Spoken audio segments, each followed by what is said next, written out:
As I mentioned before, I teach at ATI and do research over here.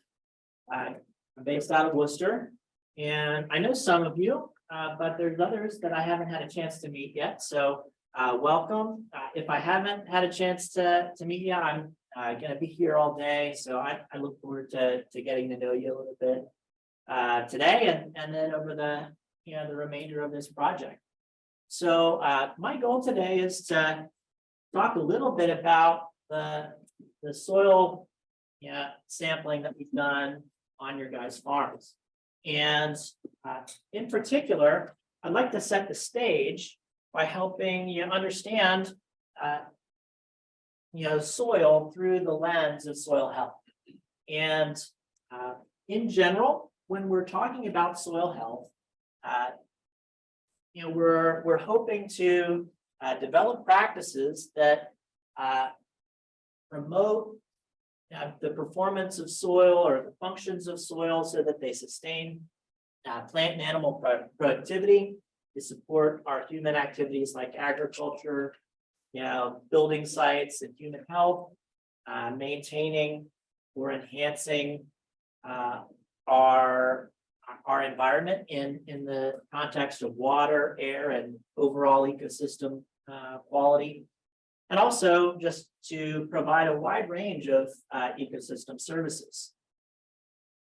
So what is a healthy soil? Well, it depends on your soil, but in general, we like to think of healthy soils as having good physical structure, adequate drainage, also adequate water holding capacity, soils that are potentially more resistant to water and wind erosion, have good amounts of nutrients sufficient to support crop growth. With that, they also tend to have sufficient biological activity and relatively manageable amounts of weeds, pests, and pathogens. We can't remove those completely, but being able to manage those effectively. Ultimately, what I think of as a healthy soil is a soil that's resilient to disturbance. That might be a heavy rain event, might be a period of drought, it might be outbreak of pests. And how do those soils perform? Are they able to bounce back? And by contrast, an unhealthy soil is going to have less capacity to bounce back from those events. So another way to look at soil health is inherently multidimensional. So when I was going through school, a lot of what we talked about were the physical and the chemical aspects of soil science. And those are still absolutely important. Soil quality is often how we refer to the physical characteristics. Fertility was generally the way that we assessed the ability of soils to provide the chemicals and elements that are needed for plant growth. And a lot of those metrics that we've used traditionally in those areas kind of fall into those different realms. So physical characteristics, aggregation, structure, compaction, porosity, water availability, so forth. And then on the chemical side, pH, salinity, CEC, nutrient holding capacity, the availability of phosphorus, nitrogen, potassium. More recently, and I would say very much within the last 20, 25 years, there has been greater emphasis on the biological aspects of soil science. And our analytical tools have expanded. And so that includes, looking at some of the different microorganisms, how those microorganisms function in terms of their respiration, and how they contribute to the decomposition of organic matter and soil carbon. So, one of the things that's also really important to recognize is that these soil properties and the metrics that we use to assess those soil properties always have relevance to more than one dimension.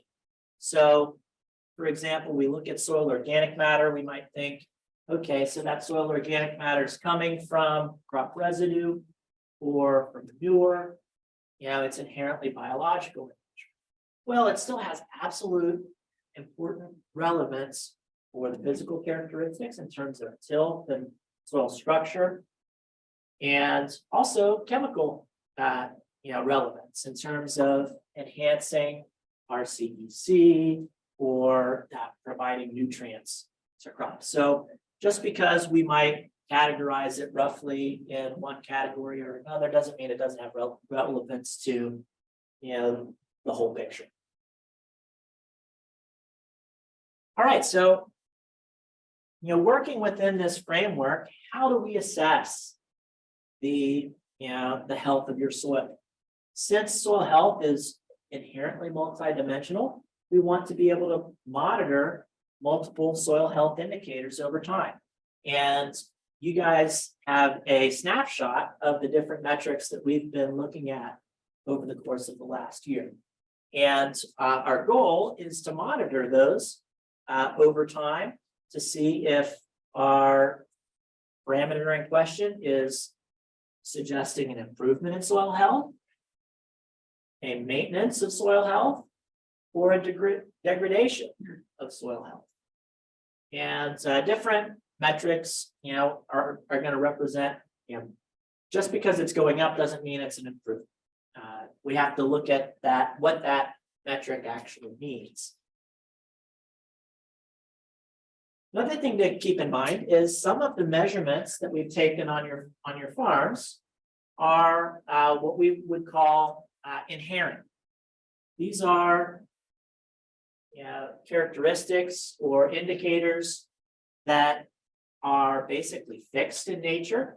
They don't change very much with management, and they're driven mostly by the parent material of your soils. And so one of the things that we've done to kind of help to understand our data is we've broken the data up into eastern and western farms where the soil characteristics tend to be a little bit more similar than if we were just to lump it all together. So if you're looking at your inherent indicators, something like cation exchange capacity or texture, we wouldn't expect these to change very much over time. Now, the dynamic indicators, these are the things that change with management and should be the indicators that we look to tell us if we're moving in the right direction. So some of these measurements are likely to change in the short term, sometimes pretty dramatically, and some are more medium term and long term metrics. But it's important to note that most of the things that we're measuring fall into this dynamic category in one shape or another. So let's just talk a little bit about what types of indicators fall into each category. For example, inherent indicators, I mentioned texture and cation exchange capacity. Could also include things like the type of clay minerals that your soils are made up of, the drainage class, any restrictive layers in the horizon. Most of these things aren't expected to change very much. Our dynamic indicators are things like aggregate stability, action as measured by surface and subsurface hardness with the penetration test, soil pH, nutrient availability, organic matter, total carbon and nitrogen, active carbon, and other biological measures.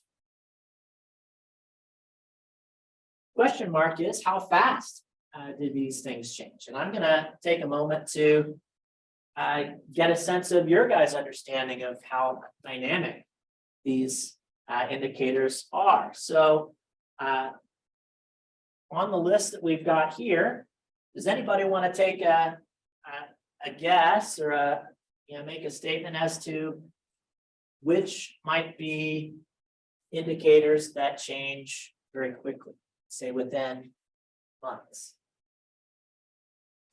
Is there anything there that stands out as to something that would change in that time frame? I guess biological activity would change. Right now, there's probably not a lot of biological activity in the cold weather, but as we green up and soil temperatures warm up, then biology would increase. Absolutely. That's and that can be weeks. That can happen very, very quickly. What about soil pH?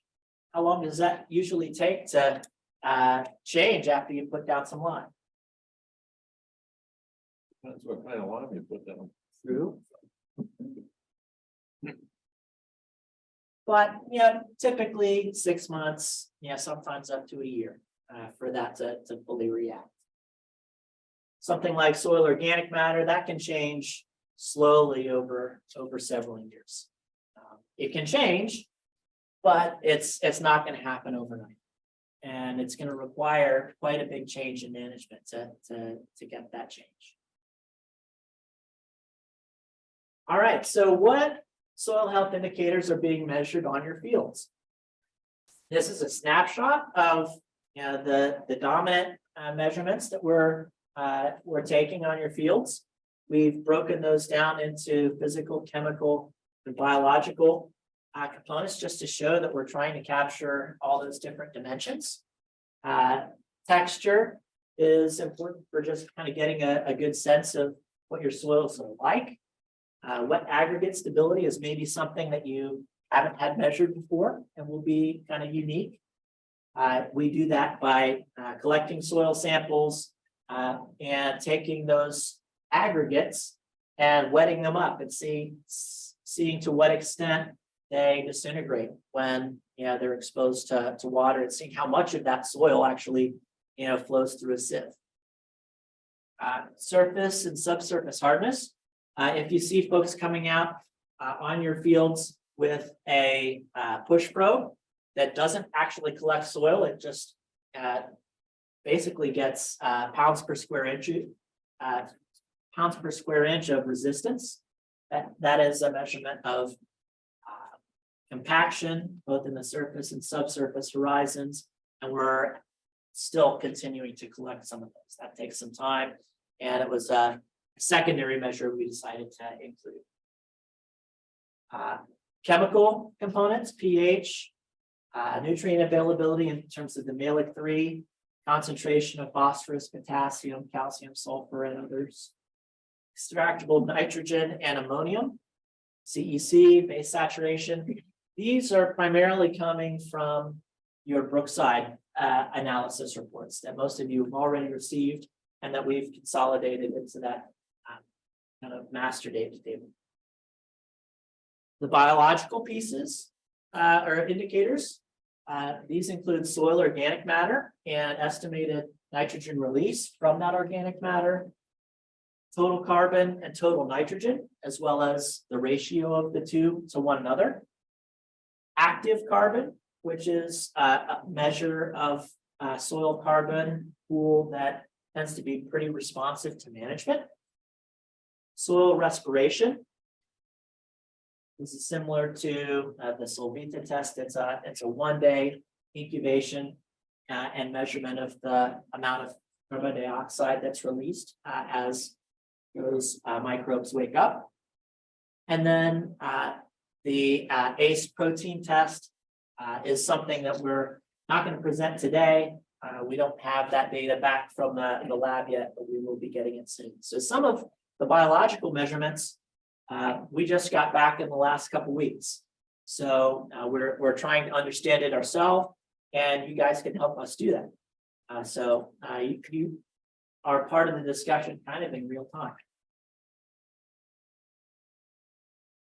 All right, so what we're going to do today is I want to let you know kind of what you've got in your packet and what resources are available to you so that you can kind of unpack the implications of your data set. And first, we've got your Brookside Soil Analysis Report, and your Soil Health Field Report. The Soil Health Field Report is probably the first time you've seen that all in one place. And that includes the biological as well as all the stuff from Brookside.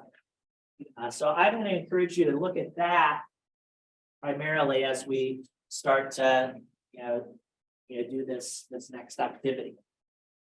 There's also a wide range of online resources that you can look up from both Brookside, the Ohio State Tri-State Fertility Guidelines, Soil Health Resources, and then Cornell's Soil Health Manual, which is a great resource if you're interested in learning more about some of those sources. I was a graduate student there back when this was being put together, so it's coming from a good place. Well, note, all these slides are also in the back of your handout, so if you ever want to see some, go back to any of these things, you should have a hard copy. Like with those website links. Yeah. Other resource that's really helpful, Dr. Coleman and a group of folks from Ohio State have done a nice job of assessing soil health parameters throughout Ohio. And they've recently published a baseline assessment of soil health in Ohio that is encompassing of the majority of counties throughout the state, and more than 2,400 individual samples, which is a sizable amount. And so you might be able to kind of take a look at where your analysis results compare to others throughout the state. And one way to look at this is the 50th percentile is kind of the average, and or in this sense, technically it's the median. And so you can see, is it above or below that median? And if you look at your next page, it looks our study as a whole was all done in the same place, so we can compare within the study.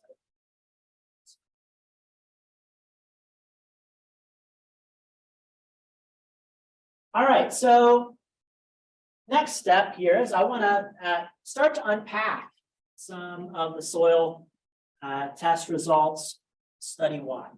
And as I mentioned before, this is still very much a preliminary exercise. Some of this data we only got 2 weeks ago, so we're starting to get familiar with it ourselves. And there's a lot of data, as you can see. So let's start with the relatively fixed metrics of soil texture.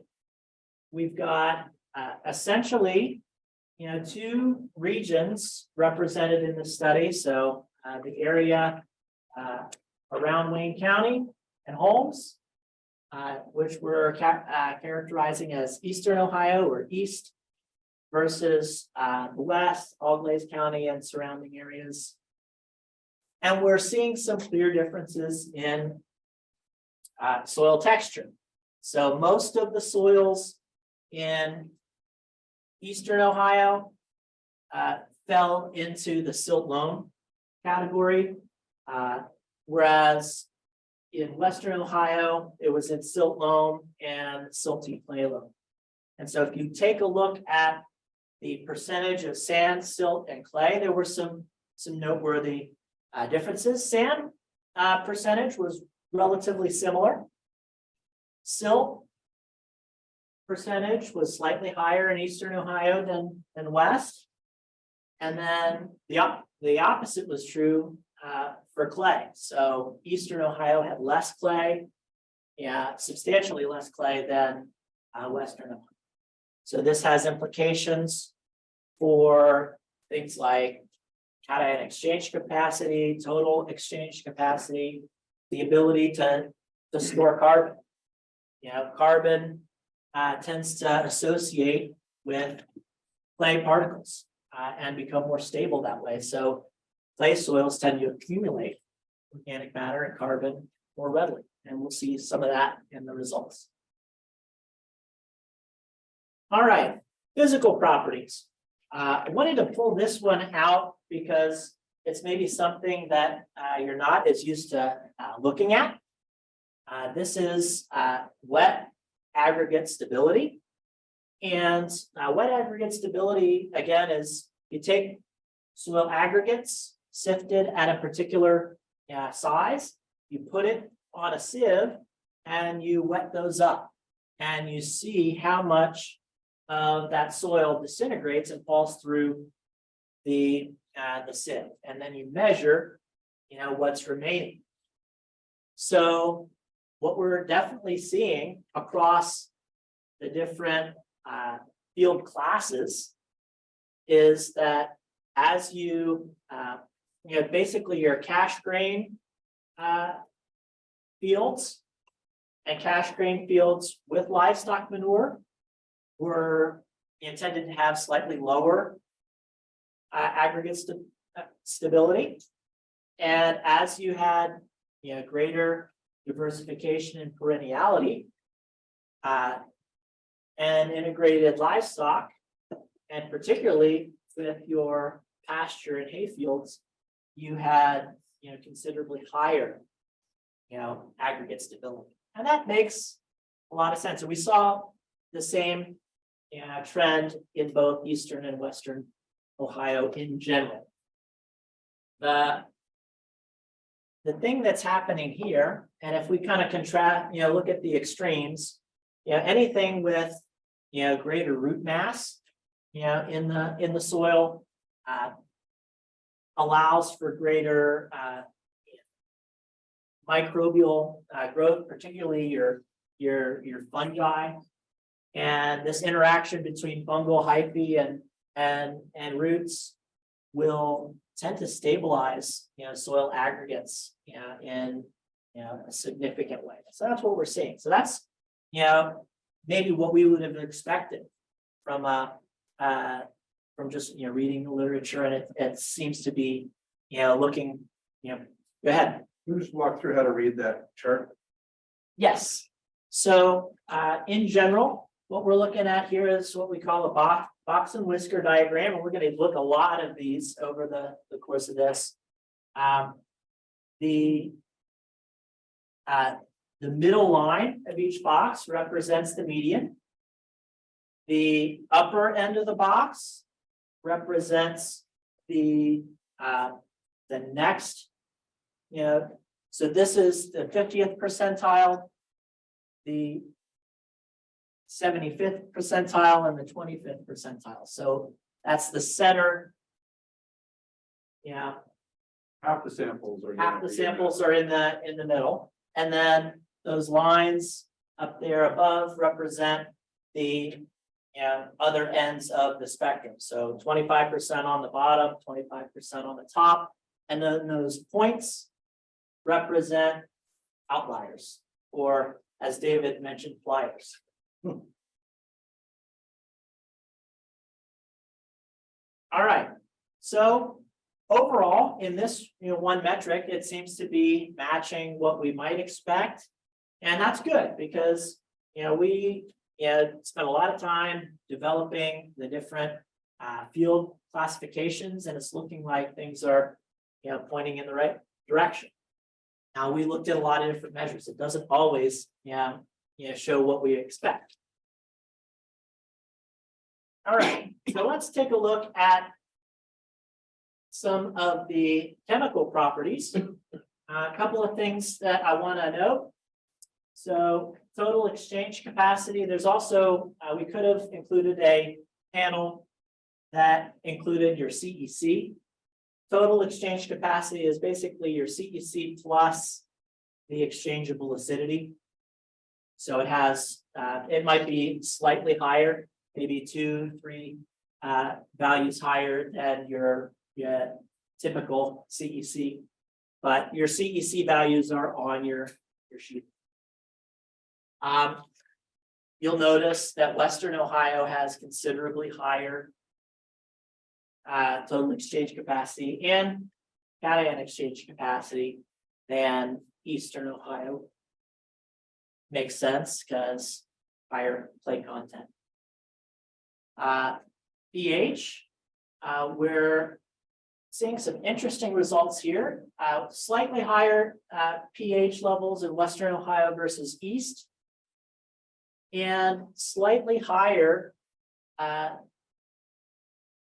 pH levels as you increase the manure additions from, within your grain operations and in your more diversified operations. And in Western Ohio, it continued, higher pH levels in your pastures and hayfields. In Eastern Ohio, where you guys are, it dropped down considerably.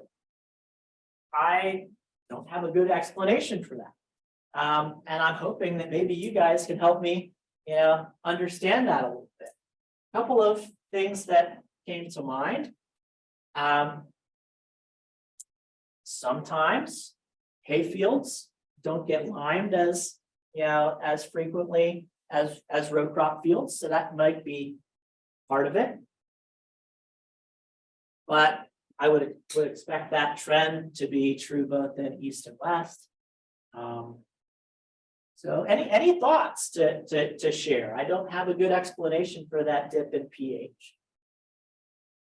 Did you check as far as the intensity of grazing on those, as far as one versus the other? We have that information, certainly. We haven't had a chance to really look at all those details yet, but we will. So yeah, intensity of grazing could be an issue. One thing that also I think may play a role is, remember, our total exchange capacity and our cation exchange capacity tend to be higher in Western Ohio. Heavier clay soils with high CEC tend to be more resistant to pH changes. So they may not drop as quickly, in terms of their acidity as maybe we have here in the East. So maybe there's more incentive to lime maybe a little bit more frequently here in the East versus in the West. So that's just one possibility, but again, something to look a little deeper into all the different measurements and information about your farms that we want to explore. A couple of other things, nitrate and ammonium. These are measures that you don't typically find on a lot of your standard soil tests because they're incredibly dynamic. Nitrogen is highly mobile in the soil, and so it can change very quickly from one day to the next, depending on weather. But in general, at least in the nitrate story, we're seeing general increases in the amount of nitrate in Eastern Ohio as you go from your cash grain only, gradually more with more manure, and then the diversified rotation with livestock manure and pasture hay also tended to have a little higher nitrate. And nitrate in general is going to be more associated with that which is coming from your organic matter levels. And I'll show you a snapshot of organic matter, and that'll match up a little better. Western Ohio, again, those class 2 and class 3 categories were not behaving exactly as predicted, but let's be honest, those differences aren't going to be all that substantial. For phosphorus, so this is Mehlich-3 phosphorus. In general, the field classes of 2, 3, and 4, which received manure, generally were higher than the cash grain systems on average. So that not surprising. Also note that there's quite a bit of variability in the amount of male 3 phosphorus in particularly the the fields that are receiving manure. And so that probably reflects varying histories of manure application. Obviously, I can't go through every single one of these panels, so I'm just kind of cherry picking the things that I think are of interest. The biological properties. This is a really interesting area that's receiving quite a bit of attention of late. First thing I want to point out is organic matter. So in Western Ohio, in general, our organic matter levels were higher than in Eastern Ohio, and that's due to that association with organic matter and clay particles. Clays tend to retain organic matter more readily. We also saw, in general, a gradual increase in organic matter as we move from cash grain to cash grain plus livestock manure. Although in Western Ohio, the difference was not seen and frankly not important in terms of those are essentially the same.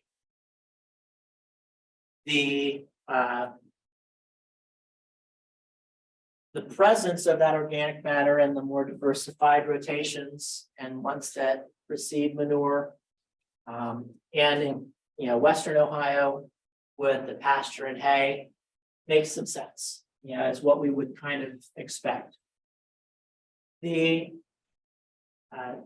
basic idea being that as you're putting more crop residues and animal manure into those systems, that should be reflected in the overall organic. Are there slight variations from what we would expect in each category? Sure. It's real world data. We've got 80 plus fields that we're looking, and there's a lot of variability, and that variability is going to be a function of all the unique different management strategies that are present, and we're excited to look into that as we get deeper into this data set. A couple of other things. Total carbon percentage. We didn't see as much agreement across the field classes with total carbon versus organic matter. And we're still trying to figure out what's going on with that. In general, you would expect organic matter and total carbon to kind of be, very well along. And so we're exploring, what may be going on with that. Total nitrogen is also, something that's a function of the organic matter. And then carbon to nitrogen ratio. We typically, like to see soil carbon to nitrogen ratios, less than 10. And the reason for that is if you've got a very high carbon to nitrogen ratio, that means there's a lot of carbon and a very little amount of nitrogen. And the downside of that is it can tie up nitrogen. Nitrogen's not going to be as readily released from your organic matter. And so having a ratio at 10 or below indicates soils with a pretty good likelihood of releasing nitrogen over the course of the season. And we also think about this in the context of your cover crop. So if you've got a cover crop of cereal rye and a cover crop of hairy vetch, two different categories of plants, one legume with high nitrogen content, one, yeah, cereal grass with high carbon content. In general, the cereal rye is going to have a relatively high carbon to nitrogen ratio, and the legume is going to have a relatively low carbon to nitrogen ratio. Which one is going to decompose faster and release that nitrogen? The legume, as compared to the cereal rye, which can often tie up nitrogen. Similar sort of idea with the carbon to nitrogen ratio in your soils in general.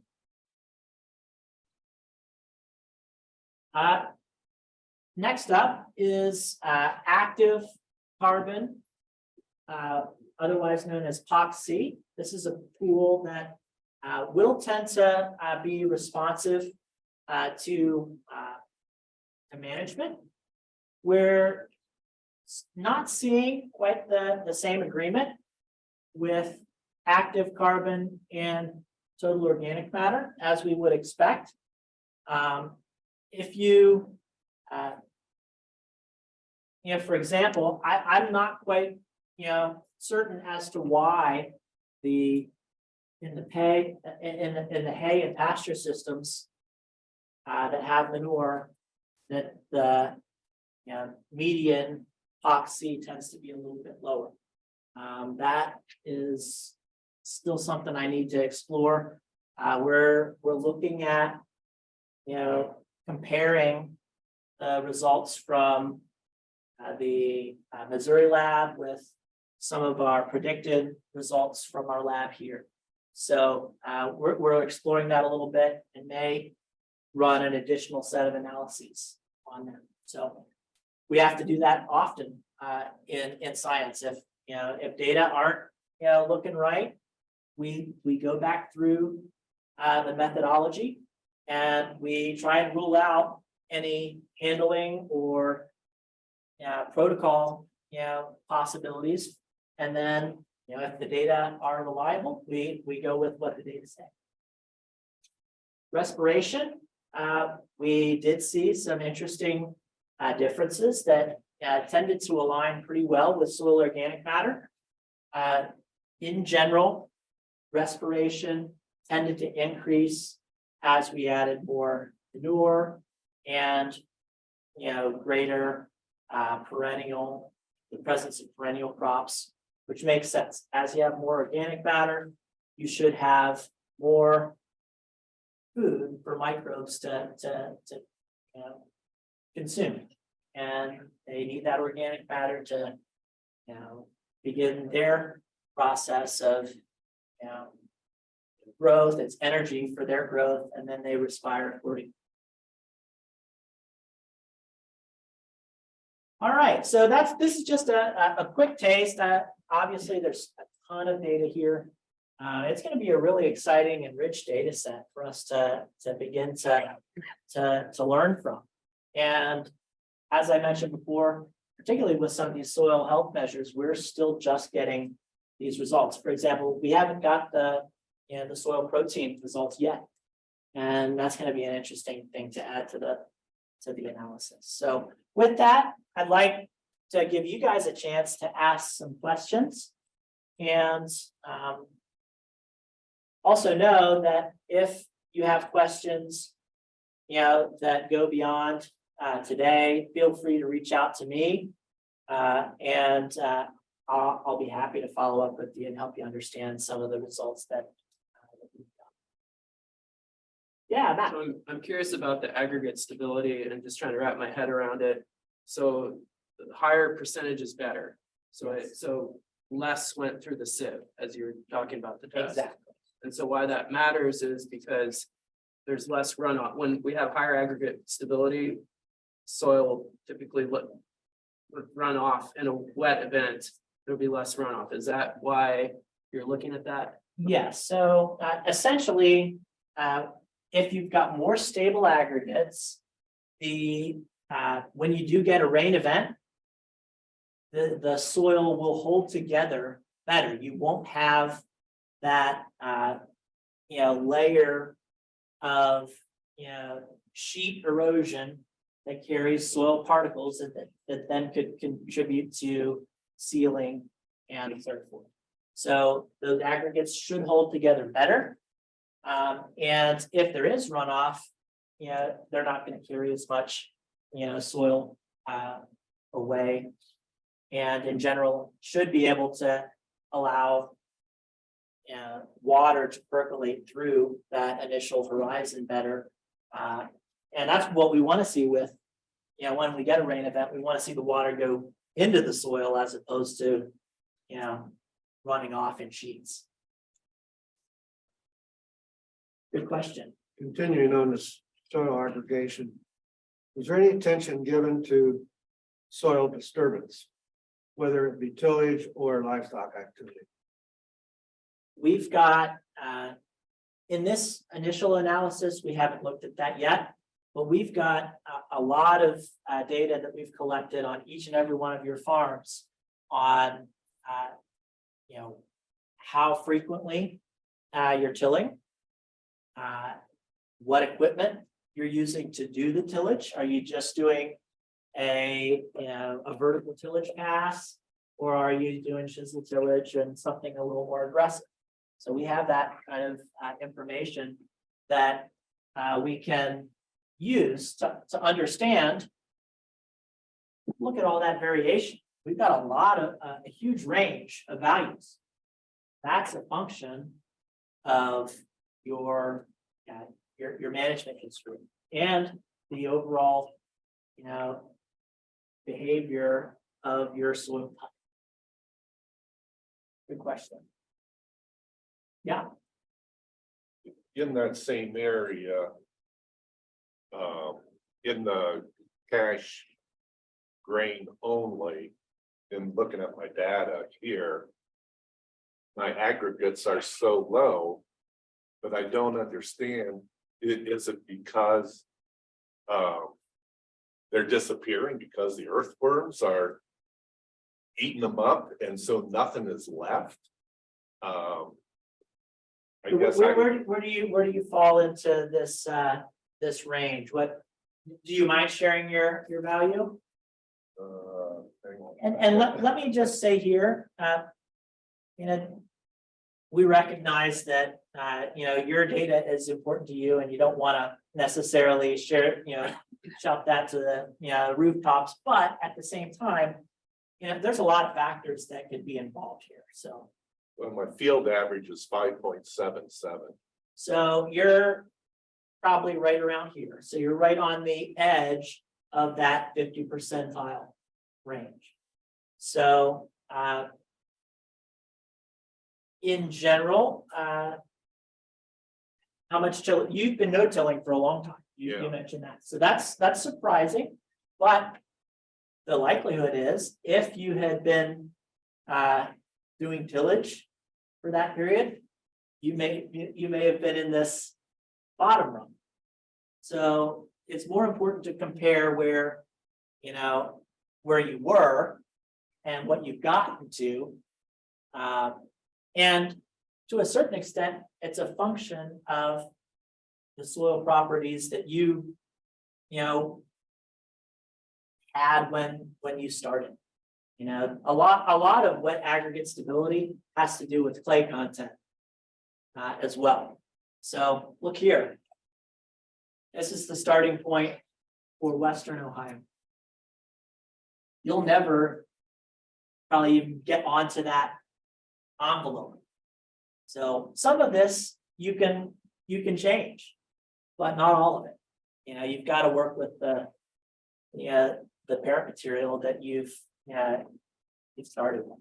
So that's why I think it's really important not to get too concerned about comparing, against other farms. Think about, what can I be doing and what have I been doing to make it better than it was before? So I have no doubt that 20 years of no-till have improved it. So. Any other questions? I also had a question related to the biological. I assume it's going to fluctuate. The oxy and respiration are going to fluctuate during the growing season. To an extent. The respiration is gonna be highly variable. Actually, respiration is a pretty coarse measurement. There's all sorts of different things that can be affecting them. Even within this study, you'll notice if we go to respiration.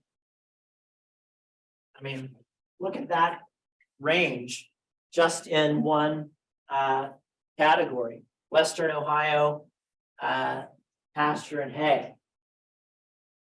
Starts to, be probably at around less than 100 and goes all the way up to outliers that are, over 2,000. That is a huge range. Respiration is probably one of the coarsest measurements that we included. And one of the problems with something that's that variable and dynamic is it's not as useful.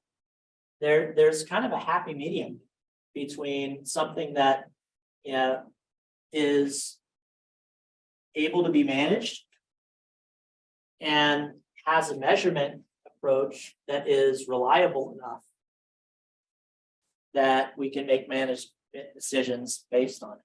And respiration is it's an interesting one, but it's harder to utilize. It's kind of like nitrate. Nitrate changes, with the rainfall event. And, because it's so dynamic, it's not as useful for long-term making, discrete long-term management decisions. That's why we don't have it in our standard soil test for, very often. But we do lots of measurements in a scientific study like this that aren't necessarily, to the point where we use them in day-to-day management. Go ahead. I was gonna say as well, as you've explained this to us, respiration is one of those that's gonna be seasonal too. And so all of these test results we're showing here are from all farms across the whole study, all 250 reps, were from April and May. And we do have these intensive farms where we've got a midsummer measurement and a late summer measurement. And we haven't shared those results yet, but one of the things that we know from the literature and seeing the initial things is that there's going to be more activity in general in those warmer seasons.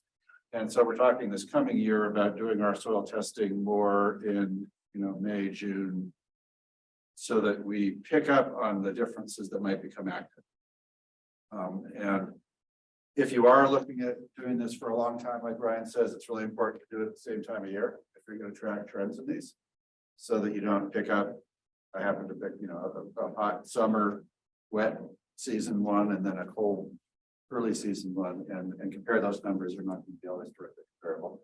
We try to keep our samples within a fairly narrow window, but to get across as many fields and farms, we cover 1 month on the intensive farms and a couple of months on the rest. Also, keep in mind that science is advancing with the research that we're doing here. I would say in the respiration area, there's numerous different soil respiration tests for different durations that are actively being examined.